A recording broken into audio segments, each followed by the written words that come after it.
This news is brought to you by New Angel ITI Pekhubela, Una. Admission open. राष्ट्रीय शिक्षा नीति की तीसरी वर्षगांठ पर केंद्रीय विद्यालय नंबर 2 में संयुक्त प्रेस वार्ता का आयोजन किया गया, जिसकी अध्यक्षता केंद्रीय विद्यालय नंबर 2 के प्राचार्य अरविंद कुमार ने की तथा प्रेस कॉन्फ्रेंस को केंद्रीय विद्यालय नंबर 1 के प्राचार्य चंद्रशेखर वशिष्ठ तथा जवाहर नवोदय विद्यालय हरिद्वार के प्राचार्य महेंद्र सिंह ने संबोधित की।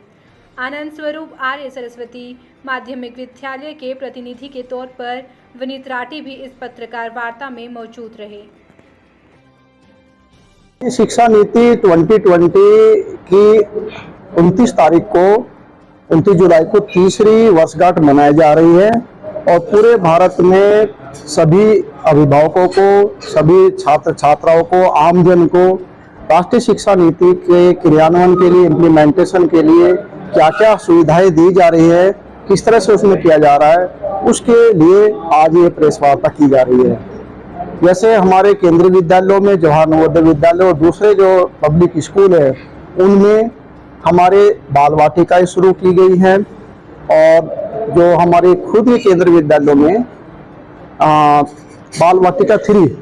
जिसकी जो न्यूनतम उम्र होती है वो 5 साल से और 6 साल के बच्चों के लिए, क्लास 1 के बच्चों के लिए पहले से 6 साल की उम्र कर दी गई है प्रवेश के लिए,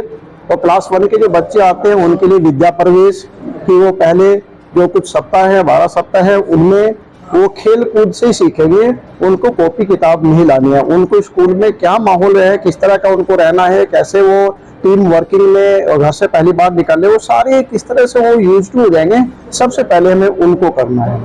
इसके अलावा बहुत सारी जो सुविधाएं हैं हमारे, जैसे अटल टिंकरिंग लैब है, इंफ्रास्ट्रक्चर डेवलपमेंट है, बच्चों को सस्टेनेबल जो वातावरण है, वो सारी सुविधाओं के लिए पूरा जोर शोर से केंद्रीय विद्यालयों में, जवाहर नवोदय विद्यालयों में और जितने पब्लिक स्कूल में कार्य चल रहे हैं। जहाँ तक हम एनईपी की बात करें, एनईपी एक छतरी की तरह है जिसमें आप एक टॉडलर बच्चा यानी टाइनी टॉड बच्चे से लेकर के यूनिवर्सिटी तक के बच्चे के लिए हर चीज़ परिभाषित की गई है कि कैसे उनको पढ़ाया जाएगा, क्या उनका सिलेबस होना चाहिए, क्या उनका माध्यम होना चाहिए, ये सारी चीज़ें बनाई गई हैं। और इस एनईपी को शोकेस करने के लिए पायलट प्रोजेक्ट के रूप में तथा इसको आगे बढ़ाने के रूप में केंद्रीय विद्यालय संगठन को महत्वपूर्ण भूमिका दी गई है, जिसकी वजह से एनईपी के जितने भी प्रोग्राम हैं उन सारे प्रोग्रामों के शोकेस के रूप में केंद्रीय विद्यालय स्थापित होंगे। केंद्रीय विद्यालय में जब आप जाएंगे तो आपको एनईपी 2020 की स्पष्ट झलक मिलेगी, उनके पढ़ाई के क्षेत्र में, उनके खेलकूद के क्षेत्र में, पढ़ाने के तरीके के क्षेत्र में, टेक्नोलॉजी के क्षेत्र में, वोकेशनल के क्षेत्र में, पीएम ई विद्या, दीक्षा, निष्ठा आदि पोर्टलों के रूप में आपको केंद्रीय विद्यालयों में पूरी तरीके से पता चल जाएगा कि एनईपी 2020 कैसे और कब लागू हुई। बच्चों के लिए चाइल्ड सेंटर्ड एजुकेशन की बात की गई है, जिससे बच्चा कैसे सीख सकता है। हर बच्चा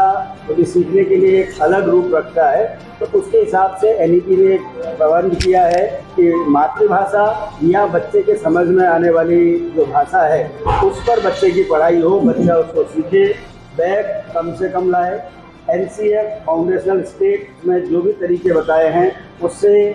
ऐसे प्रयास किए गए हैं कि बच्चों में स्ट्रेस की भावना कम से कम रहे और बच्चा अपने आसपास के वातावरण तथा अपने अध्यापकों से बहुत अच्छी तरीके से सीख सके। सर, जवाहर नवोदय विद्यालय आवासीय विद्यालय हैं और हमारे पास कक्षा 6 से कक्षा 12 तक के विद्यार्थी अध्ययनरत हैं। क्योंकि वो अपना पूरा समय हमारे साथ गुजारते हैं, तो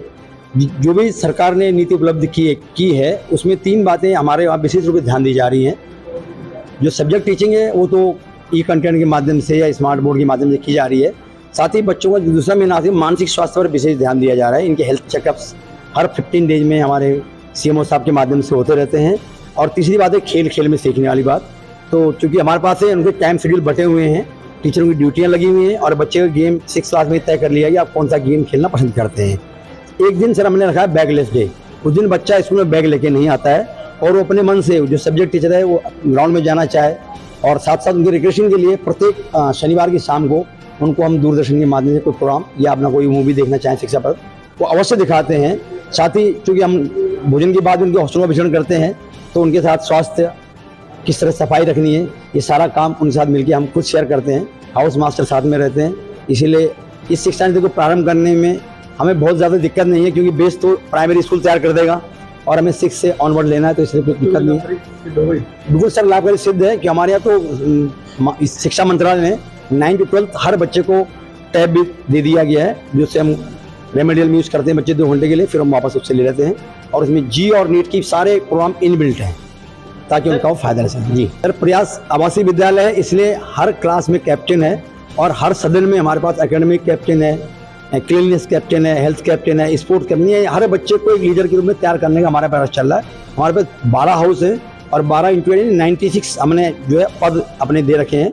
और माननीय डीएम साहब जब भी आते हैं, चूँकि हमारे नॉमिनी चेयरमैन हैं, तो उनके माध्यम से या जो जिले के अन्य अधिकारी हैं या जो अन्य रोल मॉडल हैं, उनके माध्यम से भी हम बच्चों को बार बार प्रेरणादायक उनके साथ लेक्चर करवाते रहते हैं। और चूँकि हमारा विद्यालय बिल्कुल बगल में है, इसलिए जिलाधिकारी और आपका ट्रांसपोर्ट ऑफिसर, सीएमओ, कोई भी कार्यक्रम होता है तो वो हमारे स्कूल में आके ही करवाते हैं, तो उनका काफ़ी सहयोग मिलता है। और हम साइकोलॉजी बुलाते हैं, गुरुकुल कांग्रेस से भी आते हैं हमारे पास, तो उन सभी से हमारे बच्चे काफ़ी लाभान्वित होते हैं और फिर बच्चे अपने विचार व्यक्त